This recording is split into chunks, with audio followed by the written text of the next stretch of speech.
Good morning, and welcome to our rather delayed sunrise safari. My name is Tristan, and on camera today we have Senzo, and we are super glad that we can be at least out. When we started the drive this morning, there was a few little glitches and issues that we had to sort out, so I wasn't sure if we'd even get out this morning, but at least we are out and about.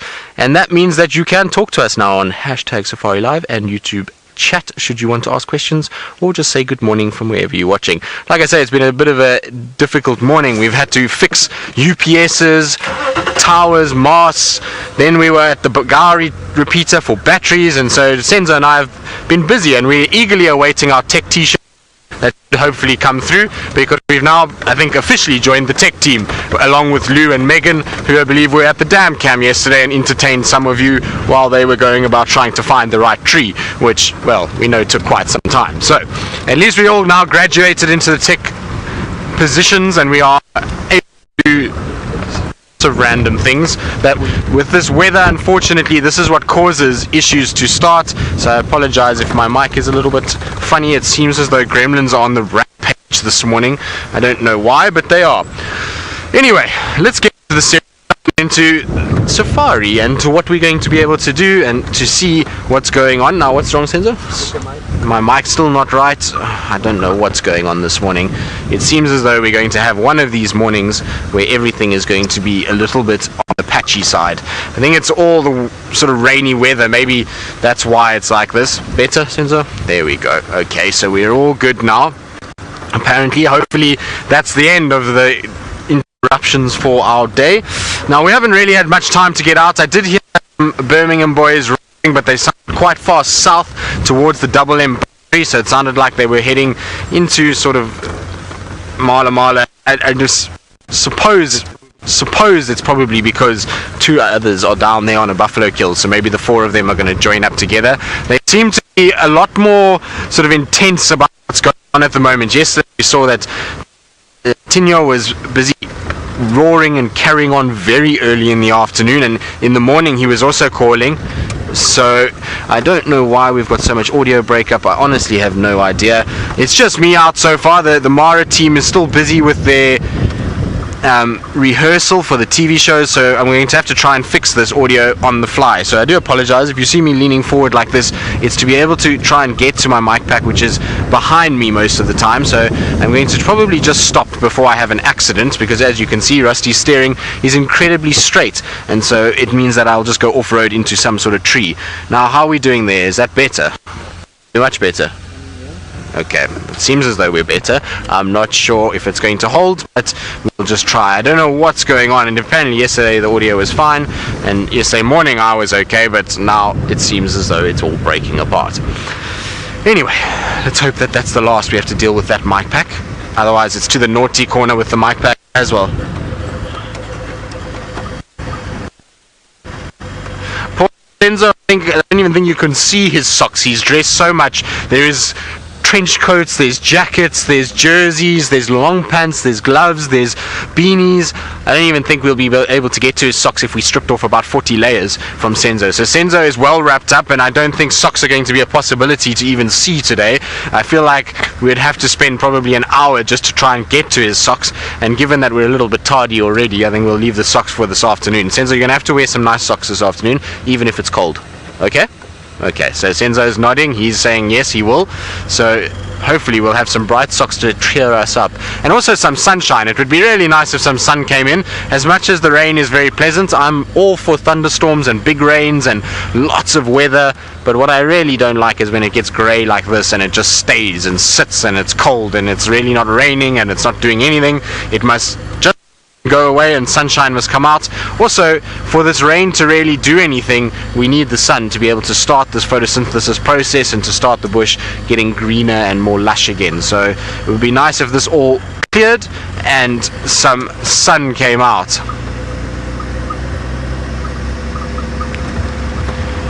So we didn't get the that fell in Hoedspruit. So Hoedspruit had some rather nasty hail, for those of you who don't know, and if for those of you who don't know where Hoedspruit is a town to our north, so it is about an hour's drive well, depending on who's driving. Sometimes if the girls are driving, then it's about 45 minutes. No, I'm just kidding.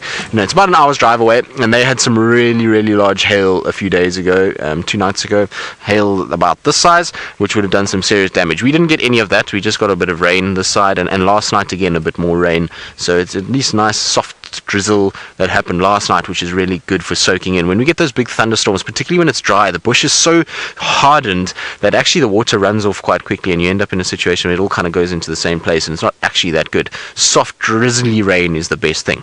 But enough about the rain for now. There's 2 birds that I want to just have a little quick check up on. It's our vulture's nest that we're sitting at, and we've got the adult on the far right that you can see over there is tucked up, head in, and you'll find vultures often like this when the weather is cold. And the reason why they're doing that is because, unfortunately for a vulture, it has a featherless head, and so its head gets very cold, and its neck. And so what they do is they tuck it into that ruff of feathers that is around the sort of shoulder area, and that just insulates that neck and helps to keep the blood that is going up to the brain a little bit warmer so that the vulture doesn't get cold. It's the reason why they fly with a very tucked in neck as well, because they go to heights that are freezing cold, and so they need to be able to insulate and keep everything nice and warm.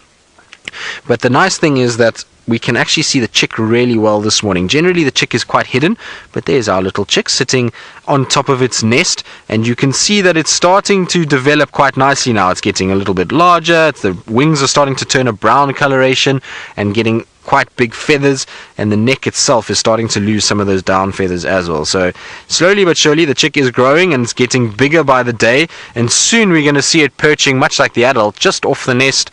And then in a few weeks' time, or I'd probably say about a month and a half, 2 months' time, we might even see it doing some little training flights, which means it will just kind of hop off from the tree, fly around a little bit, try and exercise those muscles and exercise those wings and get its kind of balance sorted out in the air, and then back to the nest again. And slowly but surely those flights will get longer and longer until it's fledged. Probably around, I would say, in March, April, we should see this guy. Well, this guy, I say, it could be a lady too. Well, this little one will be off the nest. So it's quite a long process for a vulture. They have a lot of work to do to be able to feed this chick. You can imagine they have to go back and forth, regurgitate from that crop, and so these vultures will have been very busy.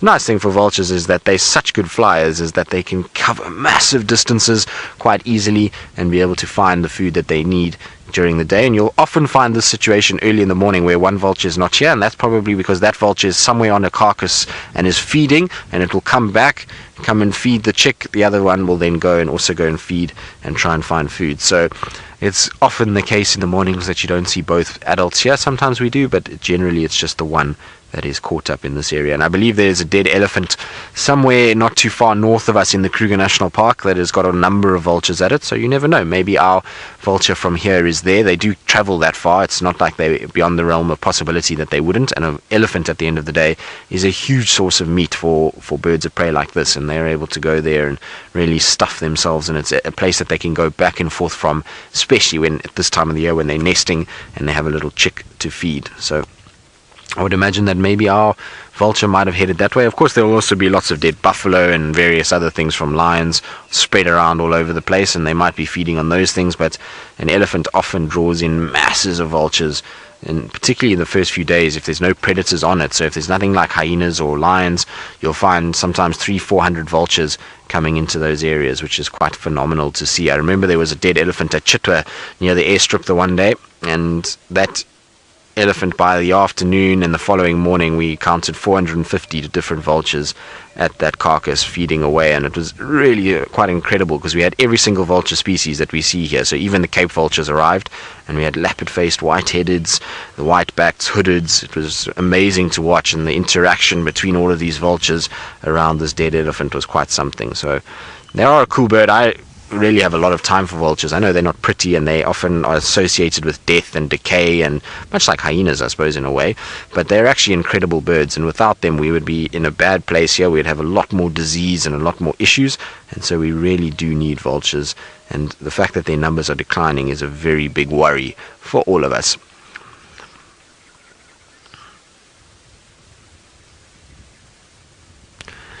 So Maggie, you're wondering how long until the chick starts flying. I would imagine probably, this chick was born, as far as I remember now, I'm just trying to think back as to when we actually first saw it. I think Byron was the first one to see it, and I think it was in end of June, beginning of July.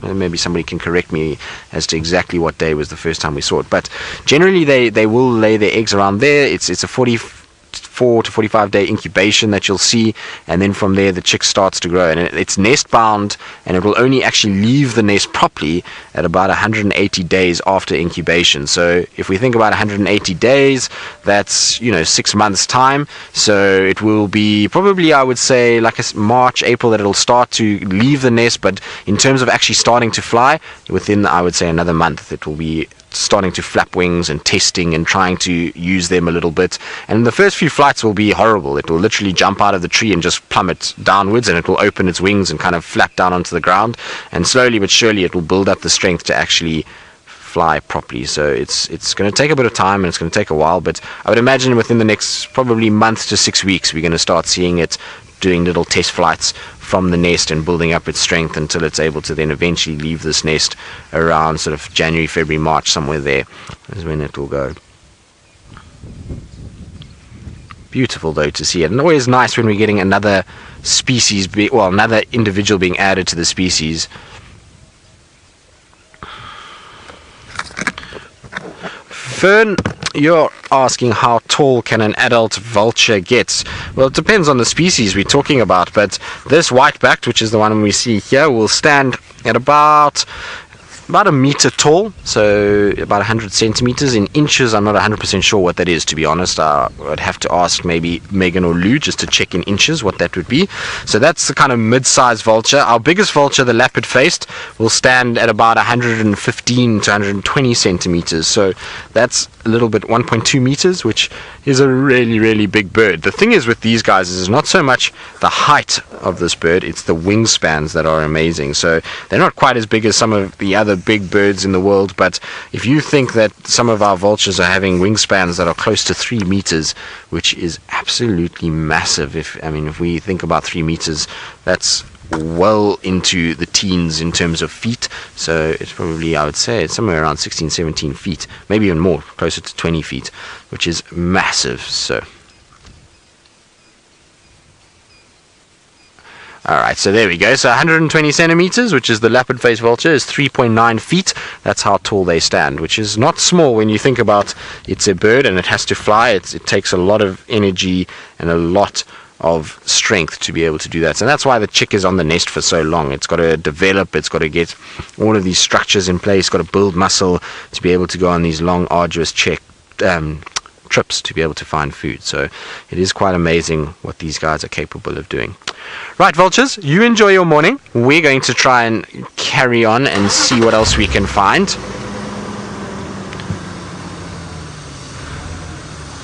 Sun Farmer, before we carry on, I will start now. Sun Farmer, the adults, if you can just point the camera over there, Senzo. So there's a fallen over branch right low down to the grass, and there's a little bird sitting on it. There we go. So Sun Farmer, in terms of the adults leaving the nest, I'll get to this little bird now. Oh, no, don't fly away. It's gone back there again. The adults will leave the nest pretty much every day. One of them will be away. It's very seldom that you'll find an adult sitting for too long, and they generally come back within the day as well to feed the chick, and then the other one goes. So it's a daily thing that the adults are in and out. Now this little bird is a little bee-eater, so I say it's a little bird, and its name says so too. It is a tiny in comparison to what we're seeing from our vultures. These little guys are really very small, but are probably some of our most beautiful winter bird that we have. In winter we tend to see a lot of our colorful birds migrate away, and they go into other parts of the world for the summer and the insect activity, but we are lucky that these little bee-eaters stay around. So they spend their time here over winter, and they fly around from low perches like this, hawking insects as they go. And so a little bee-eater, in comparison to that massive almost 4-foot vulture, will only reach about 15 centimeters tall, which is, I would say, is about 2 inches tall, 2-3 inches, somewhere around there. So they're not very big at all, very fast, very agile in comparison to the laboring flight pattern of a vulture until it catches the thermals. These guys are big contrast to the vultures in that they can turn and they can move very quickly, and they have to be because they hunt on the wing, so they fly and catch insects, whereas vultures on the other scale of things, being so large, they aren't able to do that, and they then scavenge off carcasses of things that are already dead. But these little guys make me so happy. I love watching them. They provide a bit of color to our day, and they are just interesting to watch. They're constantly moving. You can see it doesn't sit still for more than half or a millisecond, but the head is bobbing. It's constantly looking for food. Tail is moving and it kind of bounces around on the branch, and then they have short little flights, grab food back, and you'll often find them grabbing insects like wasps and bees that are a little bit dangerous to eat, and they'll actually go to a branch like this and they'll scrape on there and they'll try and remove that dangerous section, so the stinger of this insect, and then they'll swallow it down and into the stomach, and off they go. So it really is quite amazing to watch these little guys go about their business, and the bee eater name comes because they do hunt bees quite regularly. So the thing is they won't only feed off bees, they'll feed off a myriad of flying insects. So you'll find they'll go after flying beetles, and even things like mosquitoes and mayflies and midges and those kind of things will also be targets. But this has been a very obliging bee eater that generally don't sit for this long. As we saw when we first showed it, kind of popped off the branch and flew off, but this guy is really taking quite a bit of time just to pose and give you all the best angles and show its left side, its right side, and any side really that it's got. And I love the little blue eyeliner that these guys have. It might be quite difficult to have seen it there, but they have a little blue eyeliner, and it is very pretty to see. Now, where are you going to go? Are you going to settle on a branch where we can see you better? Let's see. It is behind me here, and I don't know if it's going to stay, but it is on a branch that's really nice and open, so we'll get a really nice view of the green back that they've got. There we go. And you can then see that little blue stripe that goes over the eye. How nice is that? We generally don't get to see them this clearly and out in the open. Oh, a little scratch to the back of the head. They remind me of a kid that's eaten sugar, that just can't sit still. Or Brent Leo Smith, who also is very similar in that he also can't sit still. He's always fidgeting about, and so between Brent Leo Smith, the thing about Brent Leo Smith is he's a lot larger than a little bee eater, and he'll probably kick me for calling him a little bee eater, but he's also just like this, where he's up and down and moving all over the show.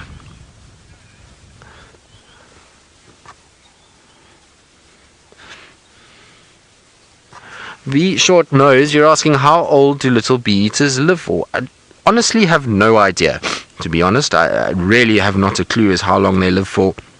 I would imagine, being a small bird like this, that their lifespan would probably be fairly short. So I would imagine around sort of 10, 11 years of age, somewhere there. And then off it goes. There's another car coming, and that's why it's chased our little bee eater away, unfortunately. Right, let's carry on and go and check out what else is around and what else is happening and what is sort of moving around on Djuma. I believe that the Birmingham boys that I was talking about earlier was 3 of them that crossed south towards Mala, and I'm pretty sure it's for that buffalo kill that they have down that side.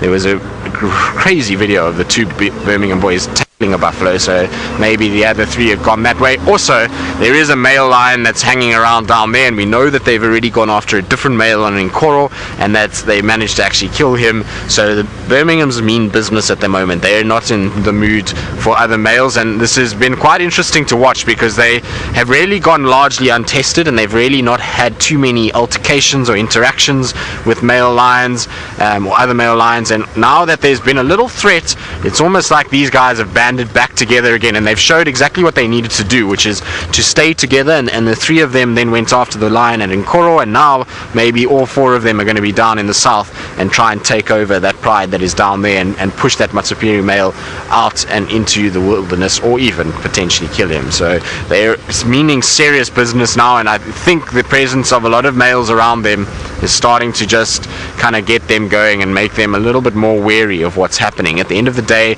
I was saying that the Talamati pride, which has all of a sudden been in this area, they've got these 6 young males, and that's going to cause them a little bit of a stir and cause a little bit of kind of not panic, but at least a little bit of wariness on their part, even though those Talamatis could potentially be theirs. I'm not 100% sure if they are. I would imagine they're probably Salati or Matimba cubs, but it could potentially be theirs, and even if it is theirs, at 3.5 years old, which is probably about next year, they're going to be a serious threat to the Birmingham. 6 male lions is no joke, and as the Birminghams found out when they arrived here, the sheer strength of numbers can often be a decisive moment, and so they need to be a lot more careful, and they need to show a lot of bravado and get those young boys out before they start to settle and become a threat to them. So it's going to be interesting just to watch how that all goes. We've got a whole lot of animals all together here. Some impala, zebras, wildebeest, all having a little relaxation on the firebreak, and I would imagine this is a place that all of them would like to spend time. At the end of the day, a firebreak is a great place for these animals. It's a lot more open and clear, and it's a place where they can at least detect predators, particularly in weather like this. So there we go. There is the wildebeest, zebras and impalas all together, and like I say, they would have been brought here by the fact that there is this terrain, so a little bit more open clearing where they can watch what's going on and not have to worry about being hunted. The calls of lions filling the air would also make them just double check where they are and make sure that they're not stuck in thickets overnight, and then again in the early hours of this morning when it was still overcast. At this time of the day, it should be bright sunshine, it should be hot, it should be warm generally at this time of the year, but this overcast weather that we've got means that it's cold, it's dreary, and it's quite dingy, which means that they're not going to be able to see predators as well, and so spend more time out in the sunshine or out in the open. And even if there is no sun, it also means that they don't have to worry about getting too hot. They can still feed in these open sections and not get blazed by the sunshine. So it's a clever place for them to be, and you'll often find different species mixing together. They're not mixing together because they're friends and they want to hang out together. They're mixing together because of where they are and the places that they're in works for them to survive, and so that's why they're in a situation where they're spending time all together in the same place. It's more just because of the habitat and the instinct to survive than anything else. And there comes some of our zebras out into the open. Salvatore, you're asking how often do zebras mate? Well, I mean, it's almost as same as asking how long a piece of string is. It depends on females completely. It depends on when females come into estrus cycles. Zebras don't have a defined breeding season, and so a male zebra will mate as often as he can, and if there's 20 females that is around, he'll try and mate with all 20 of them. If new females arrive, he'll mate, so he can mate at any time of the year. So how many times he'll mate or when they'll mate is very difficult to say. In this particular grouping that we've got here, it looks like it is one stallion which is in the middle, so the guy there, the light colored one, is definitely a stallion. I'm just trying to check if there's any other stallions in this particular grouping. Let's see, I'm hoping that one of them will pop out in front of me and I'll be able to see a little bit more, but it actually looks like it could just be the one stallion and the rest are all females. But in terms of mating, at any stage, any time. Ali, you're asking if the buffaloes are back yet. No, not yet. Still no sign of a buffalo. I haven't seen a buffalo, honestly, in about 3 months. So I think that there has been, well, I know that there's been a lot of buffalo surrounding us. So there's been buffalo on Mala on us, right on the southern boundary. There's been buffalo on Cheetah Plains. There's been buffalo on Buffalo's Hook, Torchwood. So lots around us, just nothing on Djuma itself at the moment. So I believe there's been 2 big herds of buffalo that have been hanging around the Buffalo's Hook Manuleti boundary quite a bit lately, but the Nkuhuma Pride has been chasing them all over the show. So the chances of them coming south, because the Nkuhuma Pride is sitting between us, well, between them and Djuma, is pretty much zero at this stage. I doubt we're going to see those buffalo unless they chase them southwards, which would mean the buffalo would have to somehow get around those lions who are constantly trying to trail them and look at them and try and get them. So at this stage, no buffalo yet, which is a bit of a shame. I was hoping that we would have had at least some buffalo during the winter, which would have kept the lions here, but alas, we are still in a situation that we are buffalo-less, which is not ideal.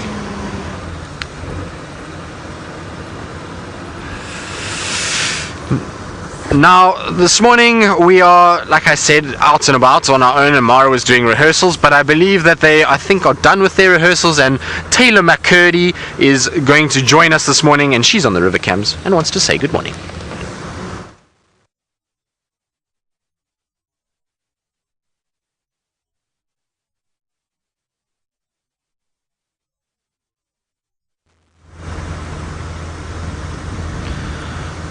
Well, unfortunately, Taylor, which is a strange thing and something we probably don't say very often, was mute this morning. So there is no sound coming from Taylor, which is, like I say, not something we would say every day. Taylor generally is one of the louder characters in our camp, and so quite strange that there's no sound coming from her voice. I would have thought we would have heard it even without a mic on her, because you can often hear her in camp long before you even see her.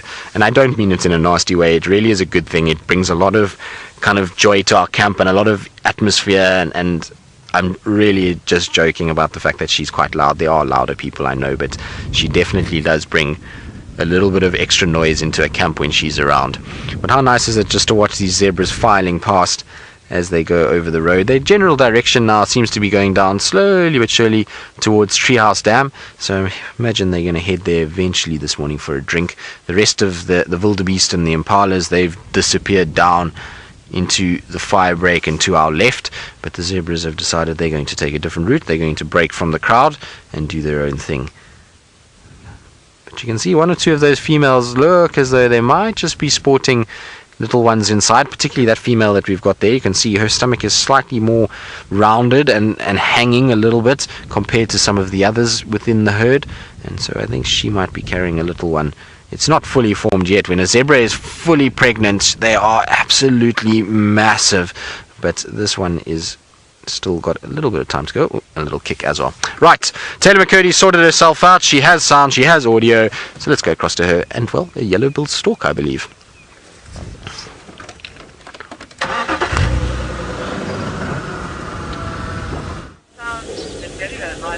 Yes, it must have been quite strange just watching the camera move around and the crocodile. But my name is Taylor, and I'm going to be the river lady today. So you're just going to listen to the sound of my wonderful voice, and we can make water-like sounds because we don't have any sound on the river cameras, which is a pity. Well, actually, I think we could be quite lucky today because it looks a bit windy out there, doesn't there? Now, first thing that you can see, of course, is that there is a yellow-billed stork moving around the water looking for things to eat. And it's been not on the cooperative side. It started off out in the open, beautiful, and now it has decided that I'm going to go and hide away behind the grass. And that's the only tuft of grass that we sort of see, especially big grass, and covering quite a bit of the water. Silly little bird. Anyways, we actually had a really amazing sighting the other day, you may have remembered, where we were quite fortunate. We had a variety of bird species. We had African spoonbill. We also had then 2 yellow-billed storks. And one was obviously a male, and one was a female. And we were talking about the pink tinge that comes about in breeding season and sometimes comes about with birds that feed on certain things. But that was not showing any of that pink tinge. Let's see what else we've got around here. There are a couple of little birds. Should we see what those ones are down there? Now, this is interesting playing on this camera. I try and play a little bit every day. Sometimes it gets a little bit stuck. There we go. We've got some little 3-banded plovers. And we've also got a little crocodile. Hello, little crocodile. Now, there's a question from Fuzzman Sparkles, and wondering if I've perhaps added the open-billed stork to my list. And no, I haven't yet. I've also been looking out for the abdomen storks. They look quite similar to the woolly neck storks, but no, we haven't. But maybe if we go and visit some of the marshy areas, and after all the rain we've had, it could be a very productive area. Just the other day, I was having a little squiz around one of the marshy areas quite close to Little Governor's Camp. And oh my goodness, I can't tell you the amount of birds that were there. There were cattle egrets, there were black-headed herons, there were grey herons, there were little plovers and things running around, there were lapwings, most certainly there were lapwings, there's always lapwings. And you can name it, the list is honestly endless. I think I added about 15 birds to my bird list just in one go. So that could be something quite exciting to do. Now, we're quite lucky. We get to watch these little 3-banded plovers almost every single day, and not just from here in Kenya, but also from down in South Africa. And they're entertaining little birds. I remember I found a nest down at Chitwa Dam, and unfortunately, I think that nest must have got trodden on, because it just kind of disappeared. I went back and checked for it on a number of different occasions, but unfortunately I couldn't find it. So I'm quite happy that I get to watch them here, and this will be, I think this is the joy of the river cameras, is that we just need to figure out where the birds are nesting, and maybe we'll get to see crocodiles nesting. And I was asking about, I was asking if anyone had actually seen a crocodile prepare its nest. And it would be nice to do the same thing with watching these birds, how they prepare. Obviously, when we're driving around in the big vehicles, unfortunately, we miss a lot of the things. We're so high off the ground. But sitting from these cameras, firstly, we're really not intervening with these animals at all. They don't even know that we're here. Besides, when the cameras were installed, now they just go about their lives. So to be able to witness things like this will be really, really spectacular. I don't think I've really ever seen a ground-dwelling bird other than an ostrich prepare a nest.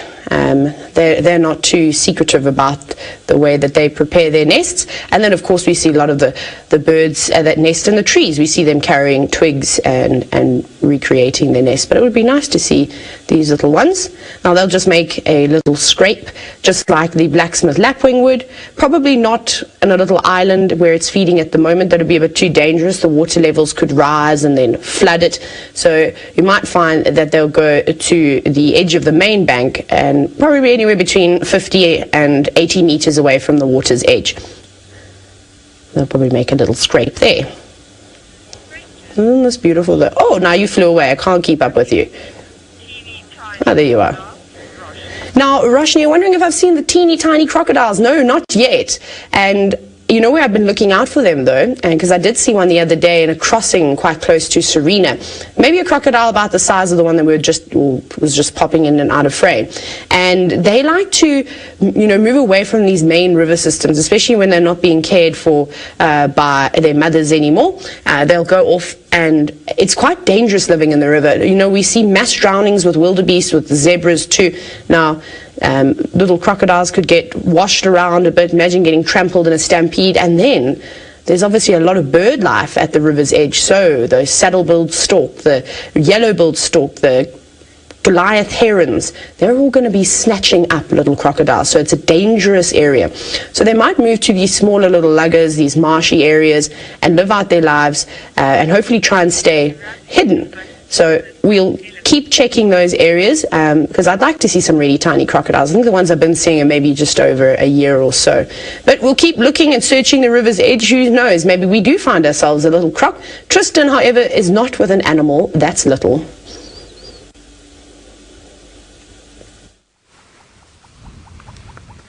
Exactly, Taylor. These are quite large and, well, very gentle, though. Not quite as aggressive as the crocodiles, that's for sure.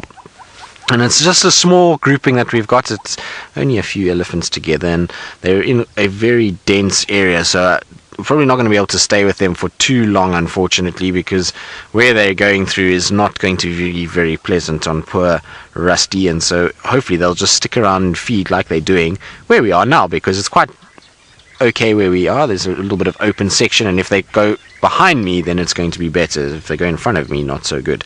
But like I say, small grouping. There's a couple females and their young ones all together, and it seems as though the elephants are slowly but surely coming back. I saw a lot of tracks on Vulture access for a herd coming in and sort of milling around on the access road, so hopefully this little bit of rain is going to be the trigger to get our elephants to come back into this area and feed off all the nutrient-rich grasses and leaves that are about to explode out of the soil and trees. So that's what I'm hoping for. I'm hoping we're going to get a really nice kind of period of lots of ellies around.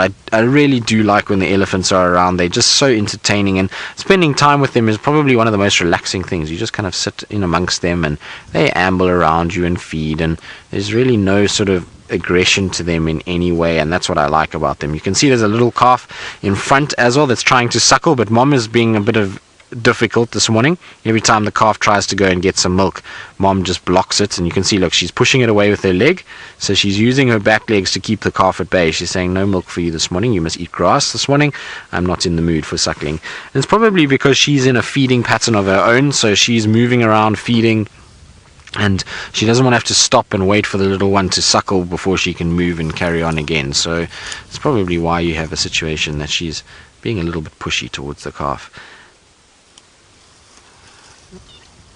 Hello. Michael, an elephant's tusk is pretty much a tooth. That's what it is. It's poor little drongo is being chased now.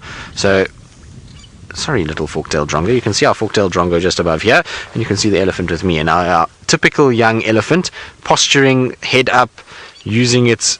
See, it's chasing the bird. What are you doing, silly? You're going to trip. There's a big branch behind you. Yes, move yourself. There we go. That's better. Well done. So, little one is just being typical young elephant and chasing birds all over the place, and, well, also posturing at us because we're behind the bird. But back to the question, is that an elephant's tusk is a tooth. It is basically a modified incisor. That's what it is. So it is exactly what your teeth are made out of. Is the same thing as that tusk. It's just a very, very big, long one. And so it's ivory at the end of the day, and it's basically just a modified tooth. But watch how this elephant uses its feet. It really is amazing to watch. When the trunk is not working effectively and they can't break things with the trunk, you see how it uses the leverage of the feet to be able to get past it. Now that foot slipped a little bit, so now it's got to use its trunk to wrap around, get leverage, and then there we go. And the foot just breaks it. So a lot more power in the foot than even the trunk. Even though the trunk is incredibly powerful, the foot will just provide a lot more weight and will be able to break that branch a lot easier. And it amazes me how they feed like this. I just love watching them going around using their trunk, grabbing things, and then the feet get involved, and then they dig for roots, and then the tusks get involved, and so they use every little bit of themselves to be able to find what they're looking for. And there goes the drongo behind it. You can see once the drongo has been chased, it will just go to the back and is and you'll see it grabs insects as this elephant moves around. So it's amazing how the drongos don't care about the elephant. They know they're much more agile, and as soon as the elephant walks, it's disturbing insects, and they then fly down at the heels of this elephant and grab them. Now, Michael, you're wondering why elephants have long noses. Well, there's a number of different reasons for it. It's a great tool for feeding, so they can reach down. They don't have to stretch or bend or try and get their mouth down to grass. Remember, elephants feed off a number of different things, and because they're large animals, they require a serious amount of food, and that means that they've got to eat branches, they've got to eat leaves, they've got to eat grass, and they've got to be able to have something that can grab at all of those things, because some of the things are in hard to reach places, and so they need that elongated nose effectively to be able to work like an arm that we have. Imagine if we didn't have arms, how difficult it would be to grab the things that we need to be able to feed and survive. And imagine you have to put your mouth to your food when you ate. So that's why is one of the reasons. The other is that it's a resonating organ effectively, so it helps with communication. They're able to produce very shrill blasts out of there, which helps them to be able to communicate over big distances and to really express themselves quite well. It also is a tool that is used for water. Much easier to be able to put something down and suck water up rather than having to wade into water and put your mouth to it. Remember that their design of their body and their size means that they couldn't just walk up and just drop their head into water. It would be very difficult for them, so they need this elongated trunk to be able to then suck water up and take it to the mouth that they can drink. Remember, they're not drinking water through the trunk. There's membranes at the top close to where the tusks are that seal that trunk off when they suck water up, and then they push the water into their mouth and swallow it from there. Then probably the last reason they have them is as a defensive mechanism. As much as they try and keep their tusk away from any sort of harm, if they really have to, they will hit out with that their trunk, and try and kind of push away and defend themselves a little bit with it. So it can help with that as well, but its primarily use is to feed itself, to hydrate itself, and also to make noise out of it. So that's why they need a big long one, is to be able to reach all the things that they need. It is wonderful just to sit with these guys. I love how relaxed they get after a bit of time. As soon as you sit for a little bit, it gets much better.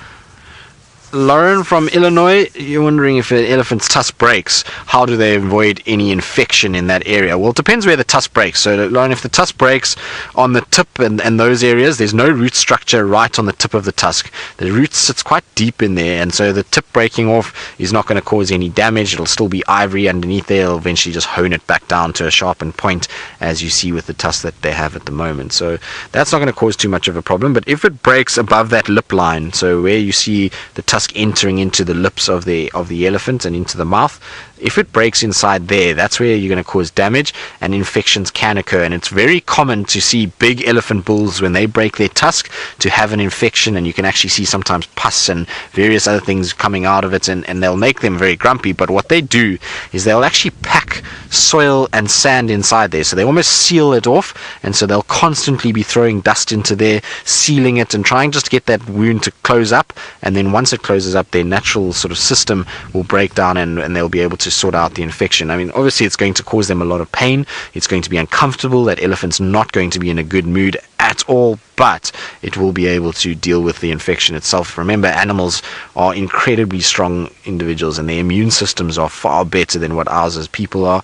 They're able to deal with a lot more things than what we are, and particularly elephants. Elephants are very, very, very much an animal that is able to deal with a lot, and they don't really succumb to a lot of the natural illnesses that even antelopes and cats get. These guys are able to survive.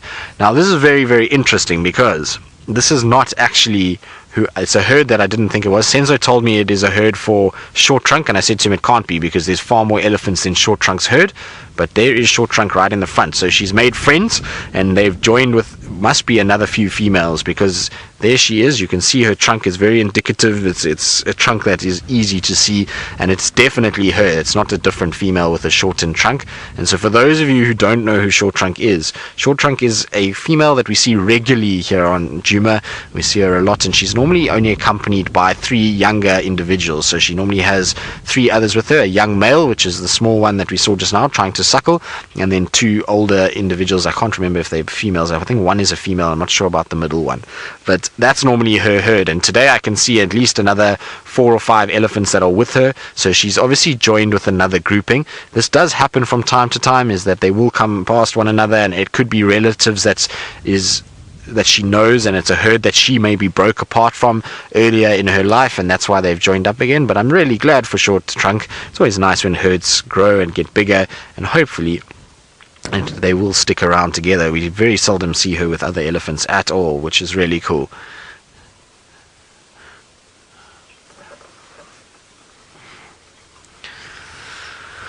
So Jeffrey, you're wondering about the trunk and whether or not an elephant could survive should that trunk be lost completely. And I have seen a number of different elephants. Short trunk is quite lucky in a way that her trunk was only severed from quite low down. So you can see that she still has quite a functional trunk, in that there is quite a bit of length to it, and that means that she can still get the nutrients and food that she needs and water as she goes about it. But I have seen elephants with trunks that are pretty much severed at the tusk area, which is right up towards the face, and obviously that makes life incredibly difficult. And you find that those elephants generally are a lot skinnier than the others. They tend to be also a lot smaller. They don't get the same amount of nutrients, and therefore don't grow as much. But yes, they can survive. I've seen an elephant with a trunk just like that, and what it used to do for water is it would wade into water holes deep enough that it could put its mouth in and drink. It's obviously not ideal, but it can do that. And then in terms of a feeding structure, it was really quite amazing to watch. It would feed itself by walking up to trees and feeding off bark and leaves and those kind of things. It obviously couldn't manipulate them and break them, so it would just feed off the tree itself, much like something like a kudu or a Niala or a browsing animal would do, or something like even like a black rhino. And so it used to feed like that. But what also used to happen is the rest of the herd used to help it. So the rest of the herd would break branches and give it to that individual, which was really quite phenomenal to watch. So they would break off a branch, and then they would put it in its mouth, and then that, once it was in its mouth, it was able to use its tongue and its teeth to roll it and get the bark off it. And particularly in these kind of times of the year when it's winter and it's a lot harder for food to be found, they would help that elephant out and be able to feed it a little bit, which was quite a phenomenal thing to see, and it really was amazing, and just shows you how strong the social bond is between these guys. And when they're in a herd structure, and that it is a set herd, that they will look after each member of the herd, even if it means that they have to sit and feed it and take time away from themselves getting nutrients, they still will look after that individual. So yes, they can survive. It's just a lot harder, and it's not ideal. At the end of the day, it takes a lot of effort from everybody to keep that animal alive. And I would imagine that in some situations, particularly young males, if they have that situation and then they're not able to join up with other males or herd structures, and they become sort of loners, they will then succumb quite quickly, because it's not going to work very well for them. if they are on their own. At the end of the day, they do need to be able to feed off various different things, and like I say, at this time of the year especially, they need to be able to pull up roots and pull branches off and eat cambium layer, and without a trunk that becomes very difficult. I'm just going to try and reposition to see if I can get still some sort of a view. As you can see in front of me, it is very dense, and there's a whole bunch of elephants, but you actually can't make them out at all. So I'm going to try and see if there is some way that I can get into a position that we can see them a little bit better. Careful there, Senzo, there's a branch. I've just got to be careful. I know there was a stump here somewhere, I just can't remember where exactly it was. No, we're all good. That's perfect. We missed the stump, which is good news, because stumps are the worst part about being off-road, is that they can do a lot of damage to tires, and I've done enough tire changing to last me a week or a month, I would imagine. In the last few days I've changed, I think, 9 tires between all the different cars that we have here at Djuma, and so I'm pretty done with tires for the next little bit, and hopefully that will be the end of that and no more flat tires, touch wood, as they say. Right, from here, let's go this way.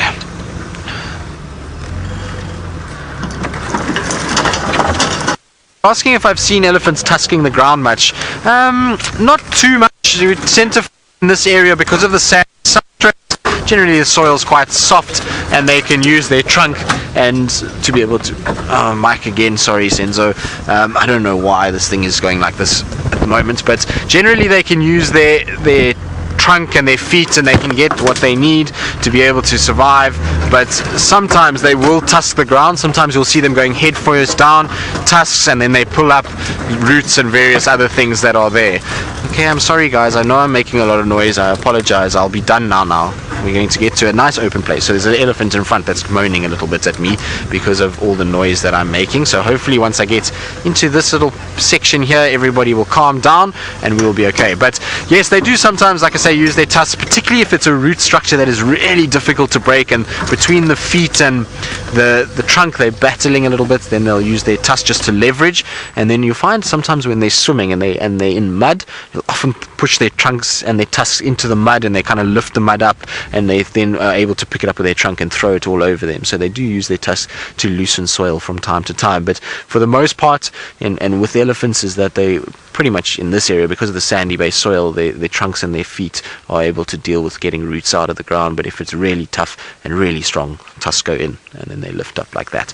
But you can see now we at least have a little bit more of an open clearing to our ellies, so we can see them, and they look a bit more ghostly under these grey clouds, don't they? I always like when we have ellies under a grey sky. It seems to be a sort of fitting look for them, and it creates quite a dramatic image. For those of you that are into your screenshots, maybe ellies in black and white under cloudy skies is often quite nice. You get a nice contrast on the clouds, and the ellies are sort of stand out in amongst the white grass as well. So it's quite nice to do some screenshots in black and white if these ellies under grey monotone sky.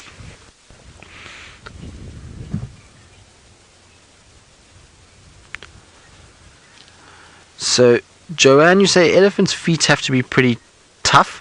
How thick are their pads?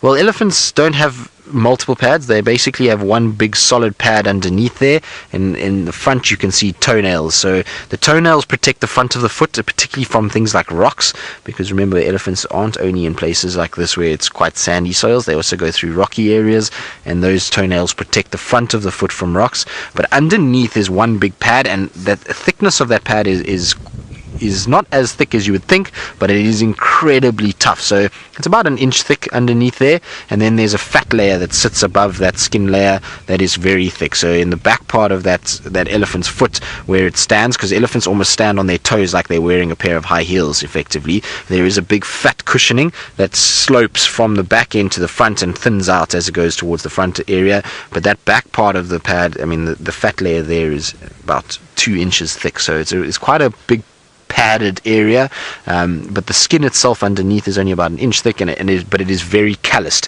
and hard. So when you see their tracks actually look wrinkled, and that's from that hardened skin.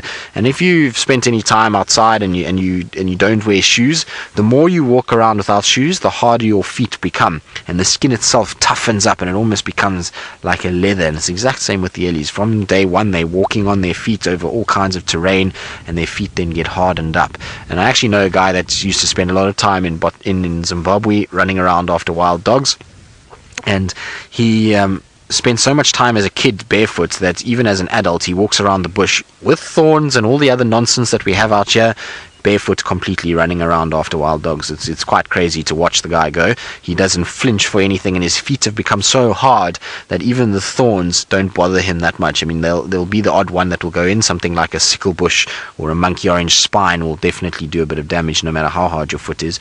But generally, these smaller thorns like knob thorns and buffalo thorns and those small little fragile ones, his feet have become so tough that it doesn't bother him at all, which is pretty incredible. So it's just because they walk around a lot, they end up getting this calloused foot, and so they don't have to worry too much at all. But it's nice now that they've come out just a little bit for us, which is really, it's such a beautiful scene, kind of sitting with these guys and enjoying them. So I'm going to just sit and enjoy them further, and while I do that, I believe Taylor McCurdy has found herself another bird on the river cams.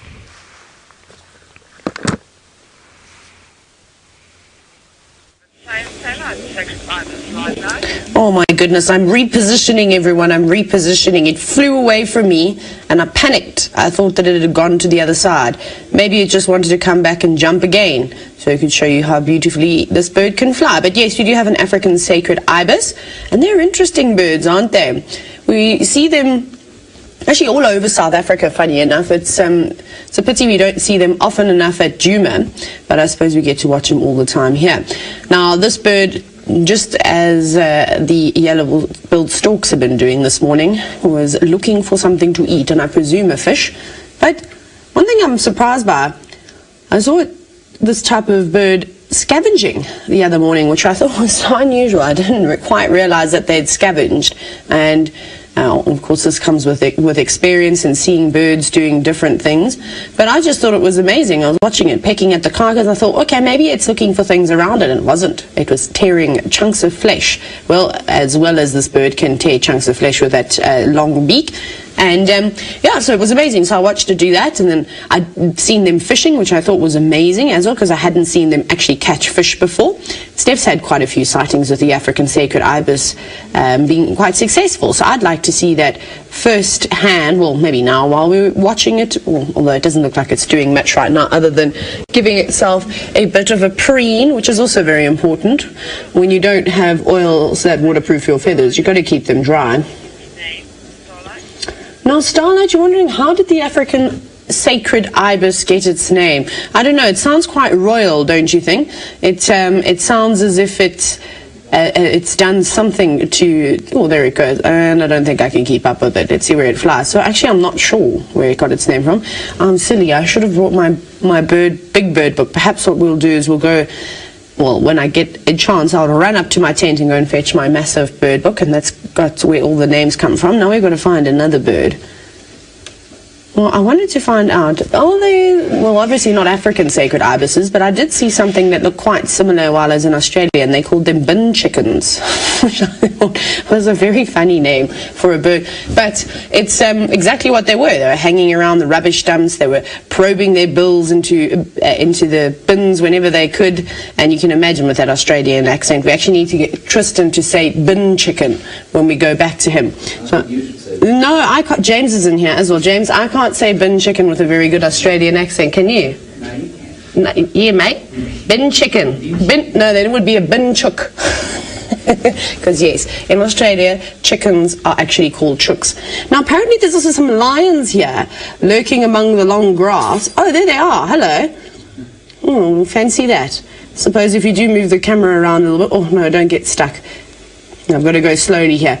Now, I apologize. My camera skills here are not as equipped as James. I was telling him as I sat down in the chair that it feels as though I'm going to a gaming convention. But there we go. 2 lionesses just sitting on the edge of the bank with very full bellies.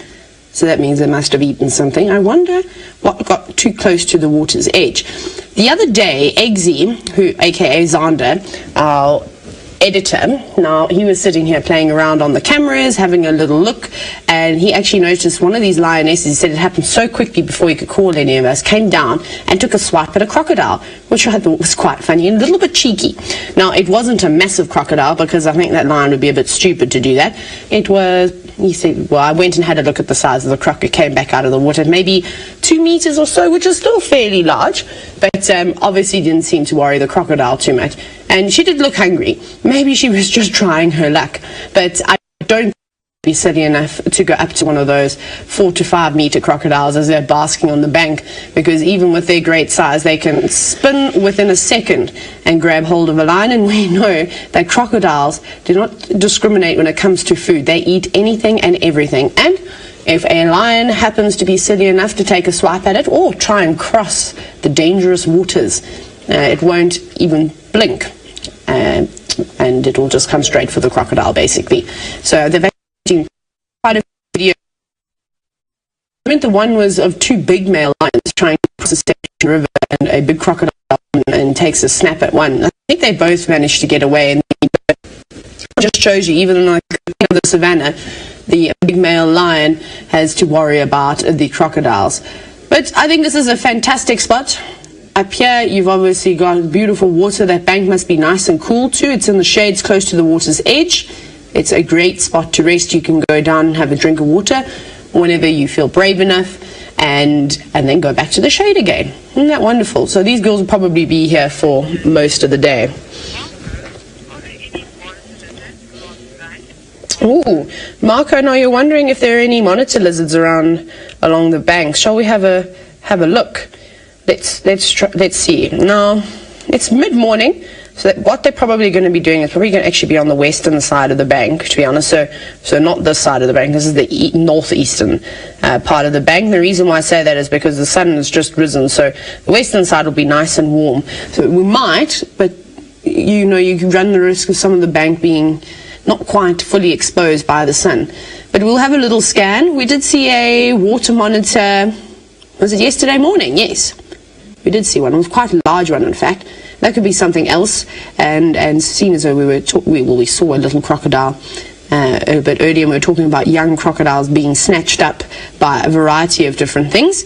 Well, the water monitor is probably the biggest threat to the crocodile. Not necessarily the fully grown crocodile, but a crocodile's nest, because they absolutely love to raid those nests. They've got very powerful claws. They can go and they can scratch it up and dig out those eggs fairly quickly. Remember, they'll use that long tongue to sense where the female croc has dug her nest.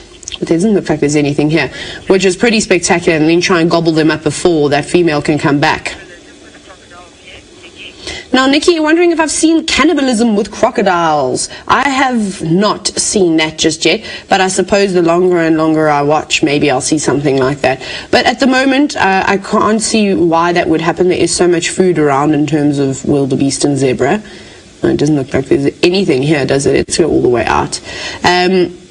So no, I haven't, but it'll be quite interesting to see something like that. You know what I'm really also looking forward to? I'm looking forward to many things. Of course, most of you know I get so excited by the smallest or whatever type of behavior it is of an animal, and is 2 big crocs, you know, fighting for territory or fighting for the best spots on the bank to bathe. That would be so impressive. The sounds that would come from that, I think it would be amazing. And just the display of dominance would be pretty incredible too. And that's what I love about these river cams, that if you just keep coming and looking every single day, let's just check down here, you are bound to see behavior like that. And so I sit and I watch the hippos often too. And what we will do is we'll see if we can find any hippos. I want to find that hippo that likes to walk upstream and cover himself cover himself with all the hard ripples of the water. Now, Doug, you're wondering what type of fish are in here. I've got a Masai Mara Triangle official guide with me. So what I will do is I wonder if they speak about fish. I will go through that now. And I presume there will be barbel. That's almost a given. There will be some form of tilapia in here too. You never know, maybe we get to see some, and then there's be a variety of other fish. I'm sure there's a lot more fish than we think. I mean, there's so many fish in the Sabi sand that I have never even heard of before. I mean, the most common ones are, of course, tilapia and barbel, and you find them everywhere.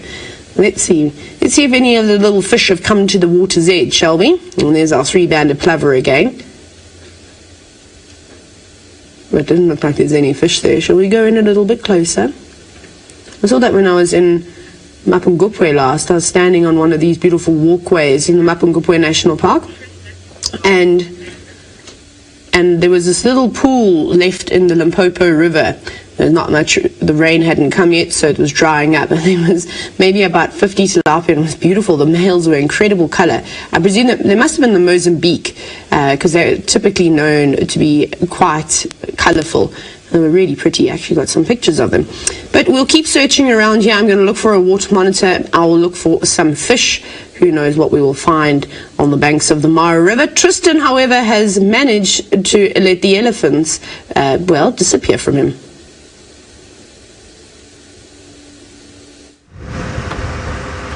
I have. Unfortunately, the Ellies went into a black monkey orange thicket, and, well, it was just too dense to follow them around, because all we were doing is just clanging around, and the poor Ellies were not enjoying it, and their kind of ears were going out. And as soon as we're starting to get into a situation where we're disturbing their feeding pattern and disturbing their behavior, well, then it's time just to let them go and to move on. At the end of the day, we're here to view them, but not to disturb them. And when we go into places that it's visibly not comfortable for us to follow, then it's time to leave them and let them go. And while it's nice to spend long periods of time with elephants, I always think that it's better not to disturb them and not to give them a negative sort of experience with us, because then next time they see the car and they think, well, that's the same thing that bashed around us, made a lot of noise and really disturbed us, and we're not going to have any of it. And so they can then, their whole behavior can change towards us. So better just to let them go, let them enjoy their morning, and for us to try and see what else we can find, to see what else is lurking out here. I don't think anybody's driven around these areas, so I'm just having a little look around, checking what's been moving. You never know what's lurking. I don't think there'll be too much around any of the dams, so I don't think we'll find a situation where Hosanna or Tumba is hanging around at twin dams or Treehouse, but you never know. It's worth just having a little look and going past. At the end of the day, though, it's quite cold. There's been water that's fallen, there's a few puddles around, so they can all sit in those areas and drink from there instead of coming down to a big waterhole. Also, the weather is not bringing animals towards the dams and the pan areas, and that's meaning that they don't really have to spend as much time around them as what we saw in the last few weeks. Now, Stephen, the official start of when the rains and the wet season and all of that is now, as we are in it currently. In fact, sometimes, what's that? Started yesterday, yes, Senzo, as we predicted a month ago. It started yesterday. I'm just kidding.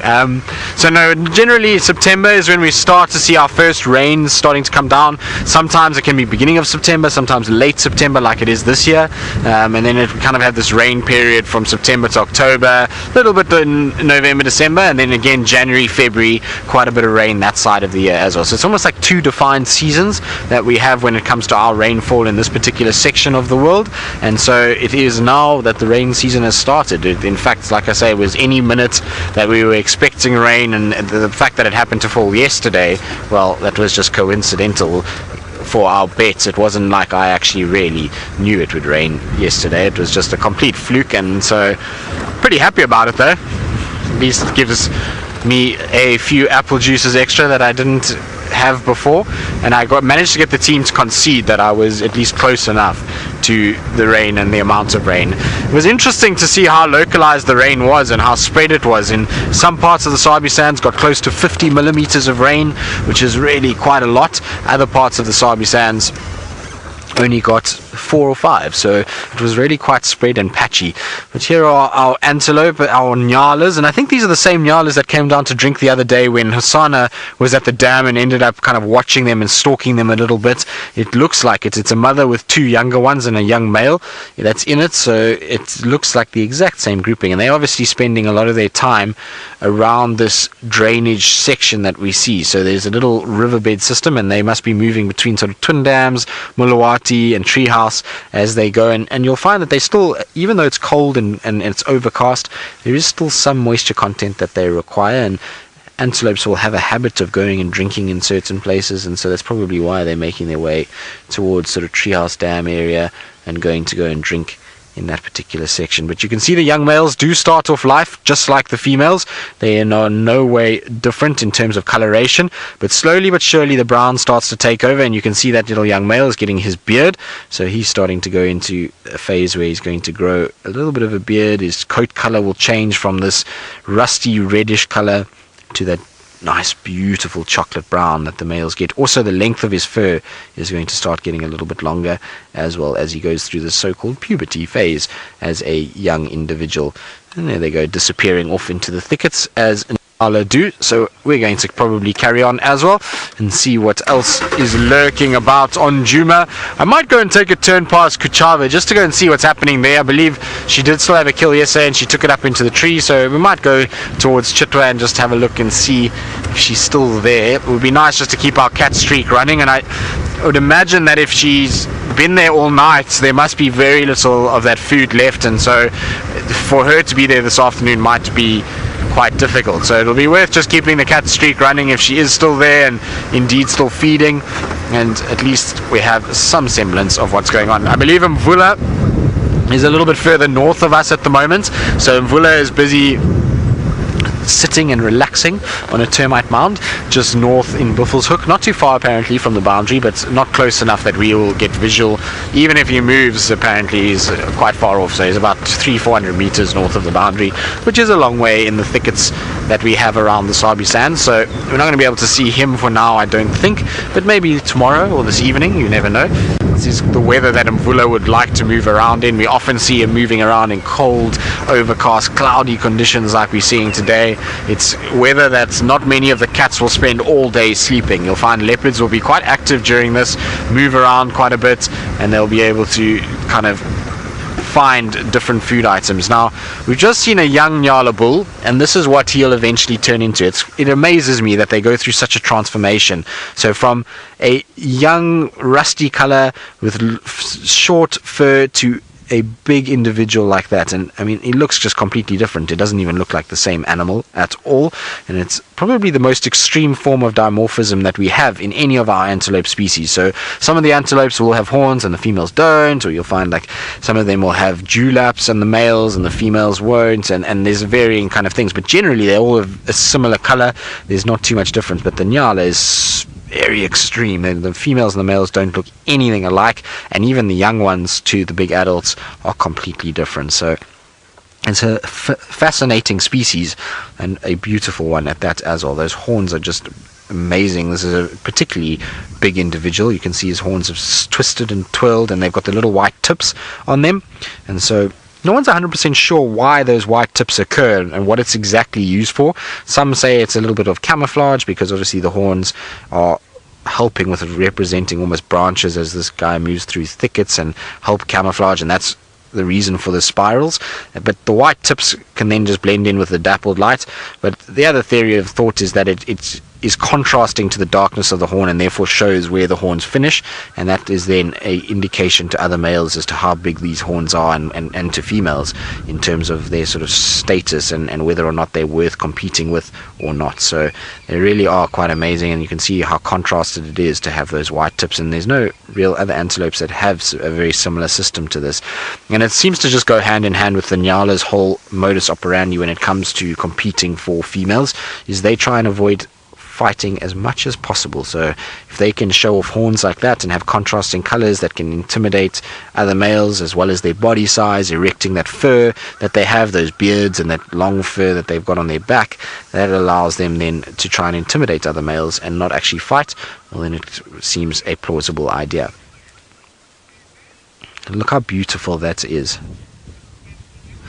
Bethia, you say they really do look like mythical creatures. They are. That, like I say, I always say they're exotic. They kind of, when you think about as a kid, when you thought about wild, imaginative animals, I didn't think you would be far off something like this. It's got big, striking markings, lots of fur, long horns, and it's quite a bulky individual. So, I mean, it's not the biggest antelope we get out here, but they really are beautiful, and the markings on them are quite amazing as well. I really do enjoy sitting and watching big Niala bulls, and funny enough, they are an animal that spends a lot of time around camp. So even though they are shy, secretive individuals normally in the wild, you'll find in camp systems they absolutely love camps, and it's generally because camps have well-maintained gardens, which is perfect for a Niala. You see, look, he's going into philo-erection. Look, there must be another Niala somewhere close by. Look at how he's changed his whole posture, and you see how he fluffs everything up and turned his tail up. There's his hair up on his back that was all flat, and so this is called philo-erection, and they do this when there's another male around. So they're trying to make themselves really big, intimidate that other animal. It is amazing to see, and they reckon that their body and their overall appearance will increase by as much as 30%. Gee, there comes the other Niala just on the left. So he's coming through the guarri bushes, and that's why he's presenting himself this way. And they'll present their flanks to try and give as much an appearance as possible of that long fur. So he's just showing to that other male Niala, I'm here, I'm dominant, I'm the biggest of between the two of us, and he's trying to impress him. And once that other male Niala kind of moves off, so that hair will all start to flatten, and already you can see it starting to flatten down around the tail's gone back down, and the sort of rest of it. The other Niala is still posturing. They look at the other Niala coming out. CP entertainment, now they generally will not attack each other. They try and avoid it at all costs. I'm just going to try go forward a little bit for Senzo so that you can see the other one that's posturing in the background there. You can see, look at now, they're going to probably do a very intricate movement around each other, slow and steady, head down, tail up, slow movements, and they do it around one another to try and sort of establish themselves and to see who's bigger. But they will attack if they both feel like they are of equal size, if they both feel like there is no way that they can solve this by moving around each other and doing this intricate sort of display pattern. Then they will go after one another and they will actually attack each other. Now generally what that implies is that they will put their horns together and they'll push it against one another and try and make each other sort of test each other's strength. They're not ideally wanting to kill one another. At the end of the day, they don't eat meat, so it's not about killing, it's more just testing strength, and that's how they do it. But how cool is that? So this one here closest to us kind of backed down a little bit. It just stopped displaying and moved off and left the other one there, and so the other one is the winner. Even though it doesn't seem to have the biggest set of horns, it's probably a bigger bodied animal, and you can see this guy's got a few scrapes on his side, so I wonder if he hasn't had a few altercations with other Niala before that's left him with a wound like that, because that's not a cat wound. Cat wounds on the side of the body would be claw marks. So if you can just go a little bit to the left for me, Senzo. There we go. So that marking there, cats would leave claw marks that would be, you would see them linear, they wouldn't cross over one another. So that's either a horn that's done that, or a stump or a tree branch as it's been fleeing from another animal that's caused that wound. But it's nicely healed, and it makes him look a little bit more hardcore. Reminds me of the fish from Finding Nemo. I forget what his name was, the fish that helps him escape from the tank with his little scar on the side of his body. So that would be very similar in the Niala world. Maybe we can name that Niala the same name. What was that name? Maybe Megan, you know? Megan, do you know? No, Megan doesn't seem to know. Okay, ask Google. If Ali was around, we'd be able to find out immediately, because Ali, I think, has watched Finding Nemo about 4 million times, and of that 4 million has made me watch it about 2 million times, and you would think I would remember these things, but maybe because when I watch it I just go blank a little bit after watching it so many times that I've completely forgotten as to what his name is. Albeit it will be the same side, except it's the wrong side. This Niala is the right, and that fish I think was on the left side. His scar, if I remember correctly. Maybe it was the right side too. Gil, that's right. Gil is the name of the fish. So we now have a Niala called Gil as well, who's got a little scar on the side of its body. Okay, well, that was really cool and very interesting. Amazing to watch, isn't it? It's amazing how they go from just normal to puffed up. It's almost like a puffer fish in their own right, and they kind of puff themselves and they show each other, and then there's this whole little process that goes on. Very, very, very interesting and completely unique to the Niala. There's no other animals that, or no other antelope that display like that here in Africa.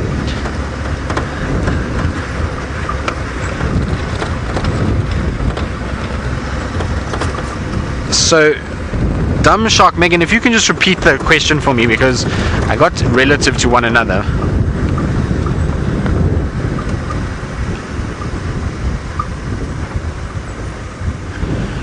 So, how aware are Nyalas in relation to their size of each other? Is that the gist of the question, I would imagine?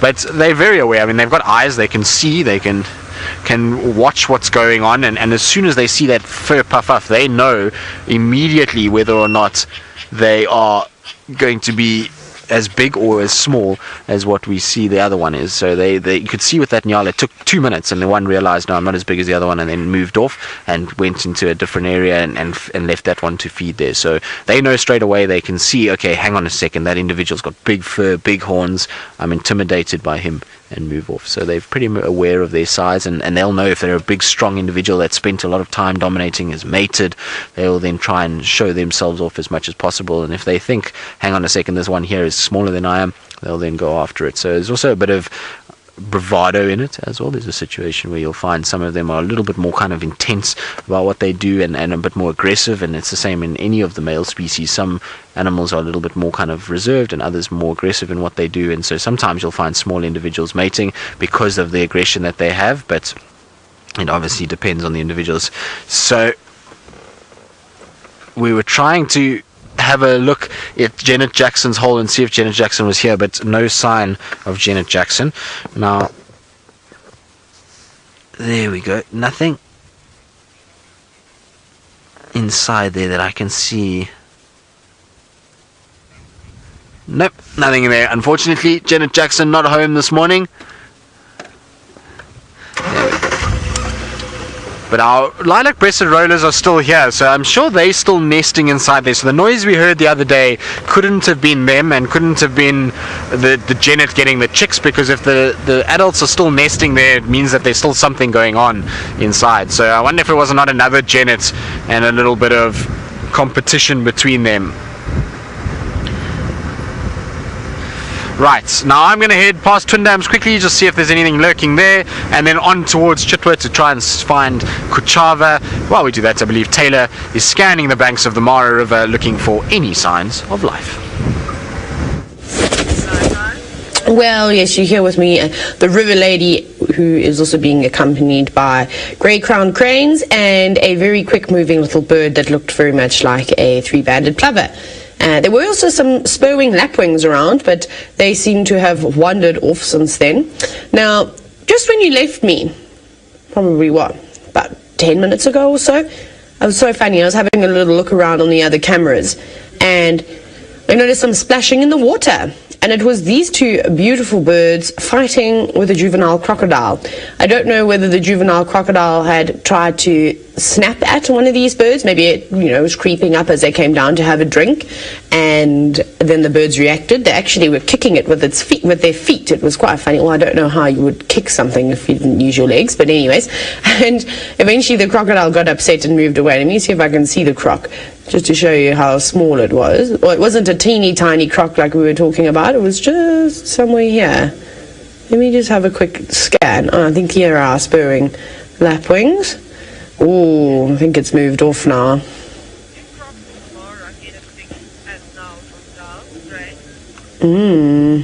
Where are they? They're around here somewhere. Oh, I think it's gone now, but it was maybe about 80 centimeters long. It wasn't particularly big, but it wasn't too tiny either.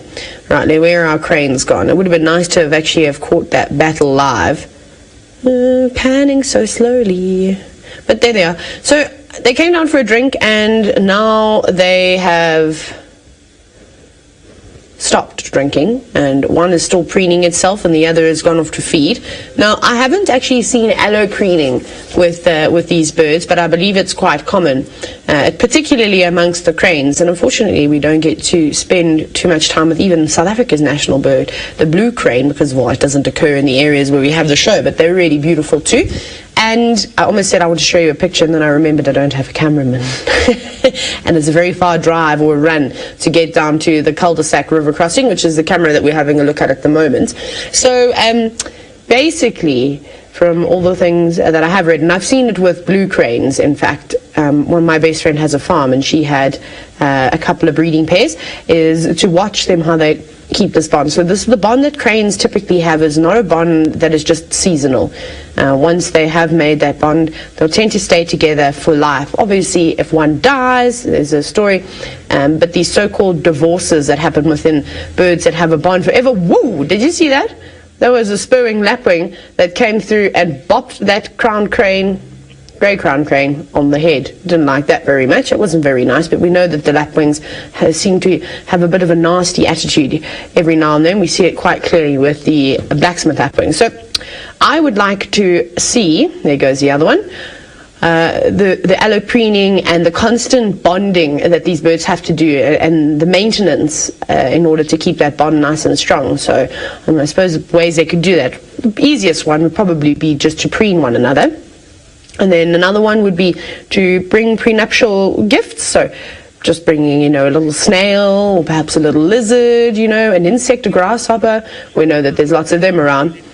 So that would be quite cool, don't you think, to sit and watch that? But they weren't too impressed with the birds that are around them. They're not having a good day. Firstly, having a fight with a crocodile, and then also being chased by a spur-wing lapwing. Perhaps that explains why their feathers are so ruffled this morning. Ha ha ha. Right, Tristan is Ferrari safariing his way to a sighting of an animal that has rosettes.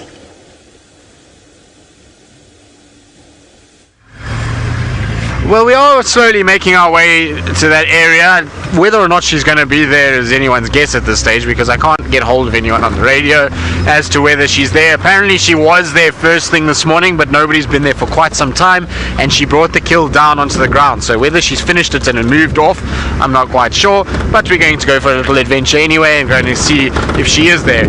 What I will tell you is that it is freezing on Gowrie Main. Gowrie Main is a nice open road, as you can see, and, well, it is cold. There's a wind funneling down here, and Senzo, like I say, looks as though he's about to go into the Polish winter way that he is dressed. He's got trench coats, and like I say, and jackets and all kinds of things. I'm surprised you don't have your blanket today, Senzo.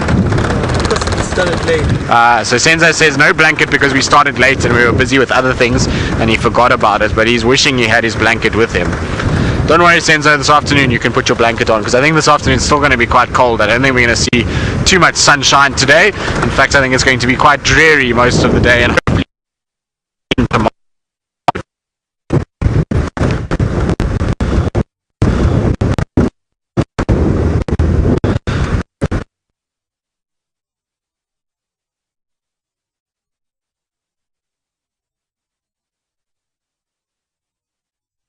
Goodness, Tristan, where on earth did you go? Chantal, please can we go back? Can we go to Main South, if that's okay? Sorry, you're just staring at some mud where the crown cranes were. There we go.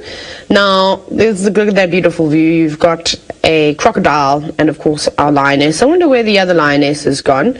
I also wonder if that's the crocodile that one of these lionesses took a swipe at the other day. So it seems as though we're just down to one cat now.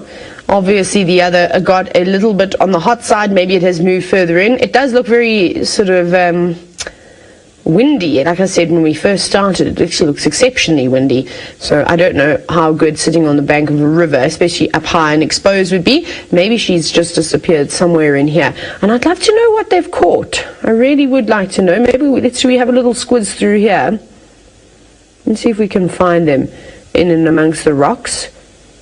I wonder who's come down for a drink. We know that there's plenty warthogs around at the moment, and we also know that there have been a lot of impala, a lot of Thompson's gazelle hanging around the river's edge.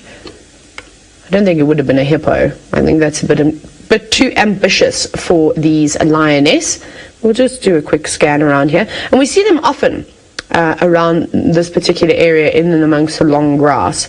It's a good hunting area, especially when there are herds of animals coming down to drink. It's quite easy to run away, and I think that seems to be the most common tactic of lions when they're hunting along the river's edges, just to wait for the animals to actually cross first, come through, start their ascent up the bank, and then snatch them.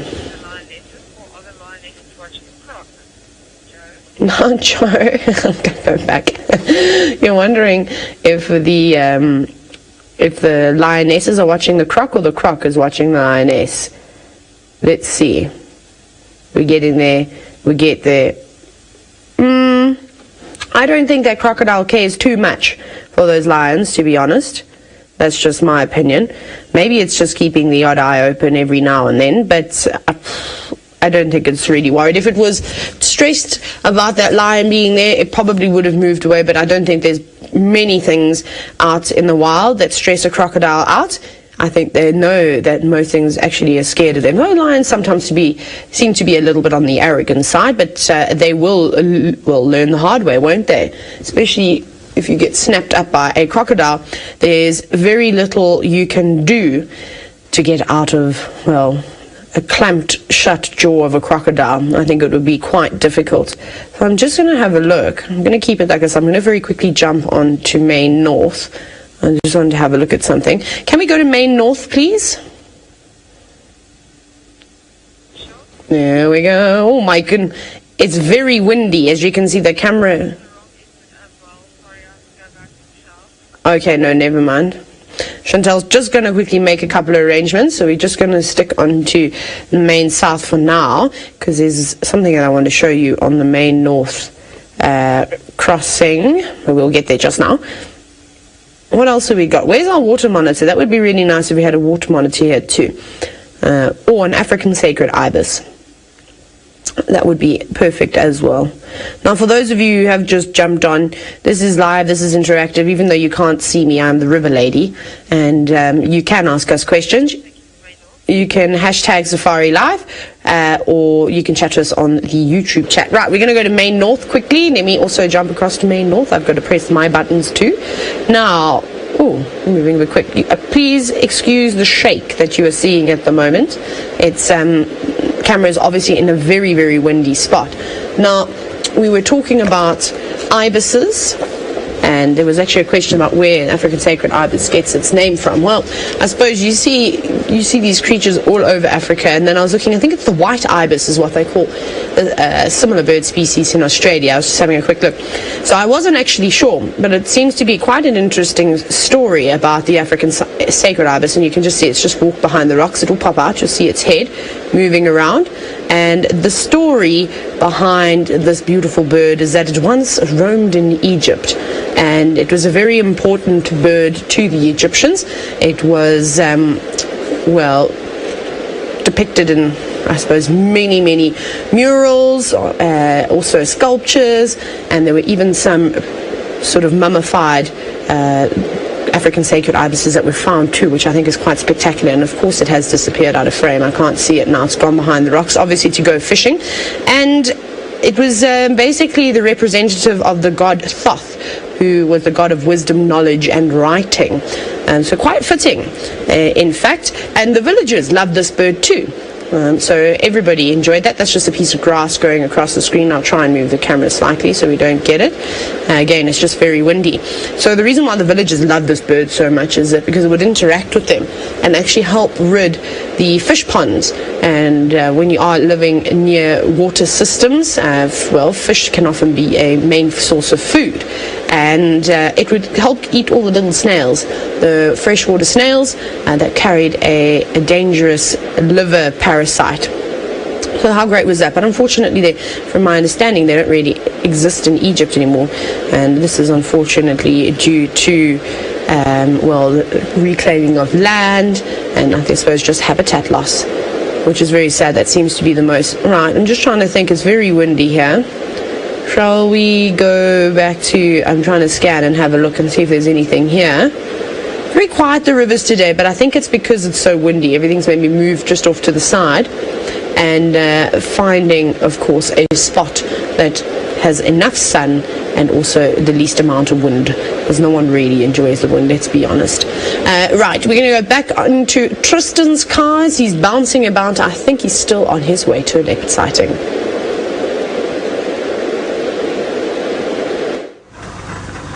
Well, we're here now, and unfortunately no sign of Kuchava, no sign of the kill, no sign of anything. So I think unfortunately she's left it, and to find her in here is really not going to be easy at all. The guys said they didn't leave her long ago. They said maybe like 20 minutes ago they left her. So in that time she's unfortunately sort of gotten going and has left the area. Now I just want to check under a bush that we had her yesterday, just in case she's not there. There is a termite mound as well. She might be lying somewhere here. But what we do know with cats generally when it comes to them finishing carcasses is they normally do not stick around for very long. You okay there, Senzo? Good. Is that they don't stick around the kill site that much. They actually get going and they move off and they try to go somewhere else, and they get out of the way of where they've been the last couple of days. So I don't know if we're going to find her here. I just want to check this little tree area because we know that she did lie in this. The other side of it is that what we saw yesterday is that she can disappear right in plain sight. I mean, we were right on top of her yesterday when we first saw her, and there was no sign of her at all. You couldn't really see any spots or anything like that, so it was very difficult. No, she's not under the tree that I thought she might be under. Oh, Kuchava, where have you gone? I mean, obviously it's difficult because she could head in any direction.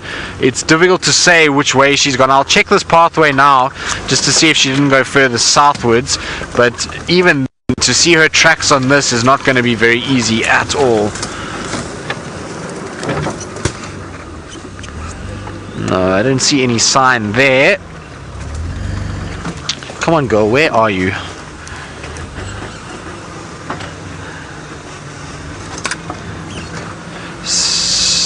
Starlight, you saying how many days in the cat streak so far? So I believe it's 20 days today. Oh no, man, come on, car, get underneath that. So there's a little stump, well, branch here that if I go too far I'm going to hit myself in the head, which I don't really feel like doing. There we go, that's better. So I didn't want to decapitate myself, although now I'm getting my arm stuck.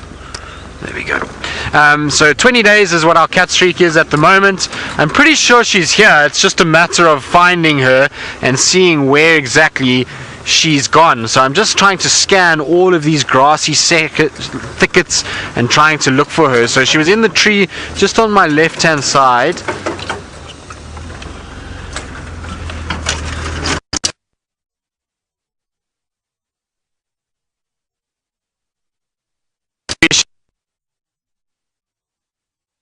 Into a different area, and that's the end of that, unfortunately.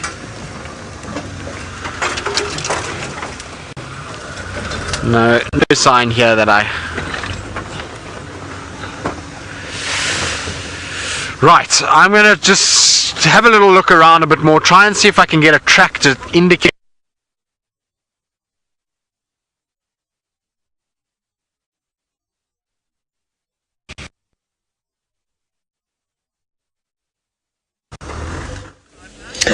Gremlins, gremlins, go away. Gremlins, gremlins. I don't know the rest of the words to my own song. I forgot them. Sorry about that. They're being very nasty to Tristan today. But have a look what we've got here. This is very sad to see. I can't believe it. A dead hippopotamus in the water. Now, I just visited the cul-de-sac crossing just the other day, and there was no sign of this hippo, but... I'm going to go out a little bit here. I know that there is a rather large pod of hippos just to the right. I'm saying to the right because I have to direct myself. Let me go all the way out so we can get a view. So, as you can see, we've got, unfortunately, our hippopotamus laying tummy side up, and then we've got the grey-crowned cranes, and in between are plenty of crocodiles of varying sizes, and then on the right-hand side of the screen is the pod of hippos. I'll take you in over there. So I wonder what's happened to this hippo. Now, Gromit, you're wondering, Romit, you're wondering what type of animal would a crocodile avoid eating? I don't think it discriminates. I think it can eat anything and everything. I mean, crocodiles even consider humans as food, so avoid the crocodiles. Don't go swimming with them. I think it's a silly idea. So there's the pod of hippos. So I wonder if this wasn't because of a territorial dispute. It just seems fairly close. And when hippos do fight, they do always fight in the shallow waters. And a number of different occasions when I've been down in this area, just as the sun is sort of set, you hear the grunts and growls that come from a hippo. And I've played hippos, the sound of hippos fighting for you. And it sounds like dinosaurs having a go at one another. And it can be quite a severe fight. It doesn't look like a particularly small hippo. I can't see any serious puncture wounds, but also the light is quite harsh this morning. And then, of course, it's also lying upside down. But massive teeth, of course, they can kill each other, especially if it's two bulls and they're not, one is not saying no, not backing down. But this probably won't be around for too long. There's a variety of different animals that will feed on it. Those crocodiles will quite happily share a big meal like this. As you saw, they're also sharing the same bank to bask on. So even though they are territorial, as long as the big croc is happy, the biggest one, and he's got his favorite spot, everybody else will sort of slot in and around him. And then hopefully they'll come and feed on this carcass as well. So I'll keep an eye out for any movement from these animals. Maybe a lion comes down to the water's edge. That could happen too. A leopard, hyenas could come here. It could be quite an exciting feeding frenzy. Now, Elizabeth, you're wondering if these mighty beasts, the crocodiles, have any predators. Most certainly. Can you see that yellow-billed stork over there with the crocodiles? When they are small enough, so when they're hatchlings and only a couple of weeks old, even just a few months old, that would be a predator of a little crocodile. Unfortunately, humans are a huge threat to crocodiles too, because we use their skin for leather. Some people eat crocodile, and of course there's a constant war, because there's always conflict between humans and crocs. And very sadly, when I was working in Zambia, it was not an uncommon thing to hear that a local villager was taken by a croc. It happened once or twice a week, and that's just because of them coming down to the water's edge, washing their pots and pans, or going fishing in makorals, or even just traveling by makoral, which is a basic dugout wooden canoe. They'd pull you straight out of that. And crocodiles are clever. They learn. They sit and watch. And if you do the same thing all the time, which is the worst thing you can do, and fishermen know this, you don't fish in the same spot in an area where there's crocodiles, because they'll learn. And they'll sit and wait for you and eventually come in and snatch you. There's always, our fishing guides were always so panicked about, even in the big boats, and I've spoke about this a few times, about anybody sitting near the edge of a boat, because the crocodiles are massive, just as big as we see some of them here on the Mara River. But on the Zambezi, an average sized crocodile is probably between 4.5 and 5 meters. They are huge. I saw very few small crocodiles while I was there. And yes, they just about swallow you whole. They're that big. Obviously, they're not going to swallow you whole. But I think this particular spot could bring some interesting sightings. And it might be worth us maybe going visiting over the next couple of days, maybe just as the sun starts to set, to see if we get any animals come down to feeding on it. Now, Scottish, you're wondering if crocodiles shed their skin like monitor lizards? No, I don't think so. I've never found a crocodile skin before. That would be quite scary. Can you imagine? They just sort of stretch and grow, as they carry on with life. But no, they don't shed their I haven't seen them shedding their skin before. No, now I'm confused myself. Shall we check? I'll have to quickly check, but I don't think so. I can't ever remember seeing crocodiles shedding their skin. That would be very cool if they could. Oh, you know what? I wish I had a camera in the studio right now, because I have a big spider walking on the window, and it looks out, and it's quite funny to watch it go up the glass. Right, what else have we got around here? Our hippos are sleeping. Now, I always see a big territorial bull hanging around the outside. I don't see him today. Although, they all look the same, don't they? Just sitting like this. Look at this. Beautiful. Right. It was great time, of course, on the river cameras, but and hopefully I'll be on the river cameras for the next few days, which would be quite nice, practice my skills. Tristan seems to be running out of time to get to his cat sighting. Will he do it? Will he continue his luck?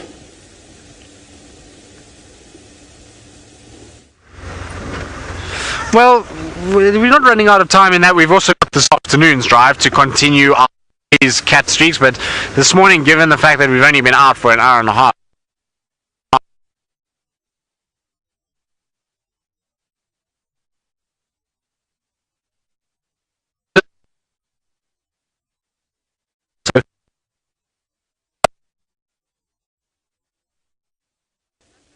Oh my goodness, this is not happening today. The gremlins are being very, very rude, aren't they? I can't believe it. Here are crocodiles. So now, speaking of, I almost said a bad word there instead of saying what I wanted to say. Tongue-tied. Tongue-tied can get you sometimes. So we were talking about crocodiles shedding their skin, and now I want to do research about it, because I can't ever remember ever seeing that. I wonder if they don't just lose their scales individually, they sort of pop off. But, well, that can be for on tomorrow's agenda. How does that sound? Tomorrow morning when we do the river cameras, it'll be quite exciting. Now, our stork is just having a rest. I think everybody's settling down. Oh no, except the hippos. Quickly, to the hippos, as it shuffles around in the mud. That must be very comfortable. Here comes a hippo. Maybe it's the big male. Maybe he was just doing a bit of a patrol. And under the water it goes. Where are you going to come? Now run on the water. There we go. Look at the little wave that's being created. Remember how I always tell you about the massive waves that hippos can create? Now that was a baby one. Normally they're about 5 or 6 times that size, and it's like a tsunami coming towards you, but in the form of a hippo, which is also quite scary. But it has been a fantastic morning. We've had a variety of different things. Unfortunately, the gremlins are being a little bit on the rude side, but that's okay. But from all of us here at Wild Earth, we hope that you've had a good time, and join us again for the Sunset Safari.